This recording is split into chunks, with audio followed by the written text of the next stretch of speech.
You came from where I came from. I guarantee you wouldn't have made it out. Guarantee it. And I knew that. So my belief comes from going. I had to build it. And that's how I build it, man. I build it by the things I do. It's so painful reading about your childhood and the experiences with your father. And then when you went back and met your father as an adult and got with him and watched him get drunk and then watch him get belligerent and experience it all over again. And then think about what happened to him to make him who he is. Yeah, that fucked me up, dude. But I had to go, like, I realized I was fucked. I realized I was just a sorry motherfucker. You know, I quit pararescue. I was afraid of the water. Every time shit got hard, like I said, I didn't have talent. You know, I fucking didn't have shit. And whenever shit got hard for me, I thought I was on my way out, and I got sucked back in. I become a loser again real quick. And I see them all the time. There's a lot of fucking losers out here that won't face it. I was like, oh man, gotta go back and visit this motherfucker. I haven't seen my dad in fucking years, man. Years. But I knew where I came from. I knew where my mindset came from. I knew where my demons were. So my whole idea when I went back to see my dad was I was hoping that I could just fucking call myself a loser, and it's because of you, Dad. So I was hoping to go back and get the confirmation that I always wanted. That wasn't my fault. That voice in my head was so loud. It's not your fault, David. It's not your fault you can't read and write. It's not your fault that people call you fucking nigger. It's not your fault. It's not your fault this, not your fault that. It's not your fault that you're fat. It's not your fault that that you quit shit. It's not your fault. So I was like, okay, man, I'm gonna go back, visit this motherfucker so I can just squash it and I can just go on and be a fucking loser because you fucked me up. And when I got there, drove to Buffalo, saw my dad. Same routine as it was when I was 8 years old, man. Walked in, what's up? Went to Skateland. I sat in that fucking couch that he would cheat on my mom with. And I sat on that couch in the corner, and I was like, God, what the fuck, man? And it was a whole normal day.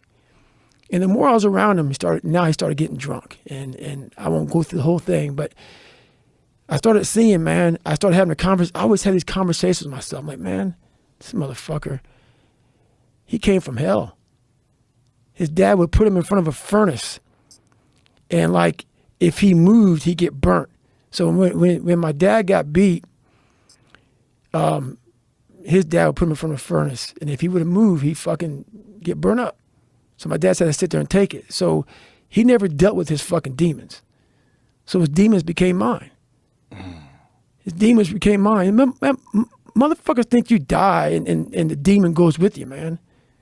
Don't be a fucking fool, bro. You know, like, that's why I'm proud of myself. I took his demons and mine. And people were always looking for some great fucking apology.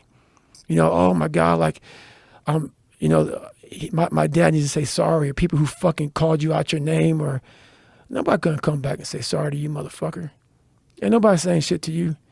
You better fucking man the fuck up. So I looked at him. He didn't face his demons, but I'm gonna face mine.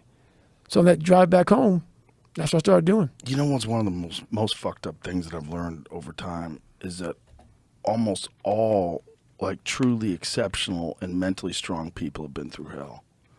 It's very few that put themselves through hell when life is great.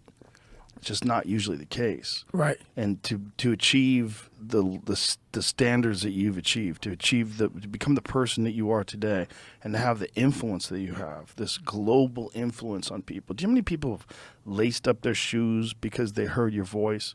How many people have just moved into action and changed their life because they've heard you talk or seen you talk? There's a thing that happened, and it happened out of hell. And I don't think it ever happens without that.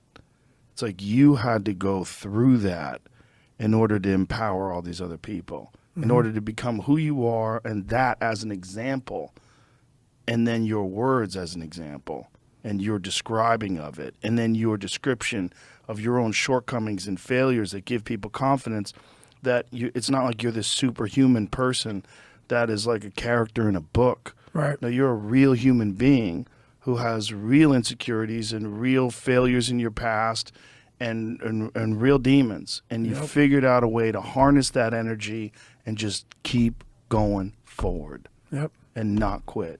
That's it.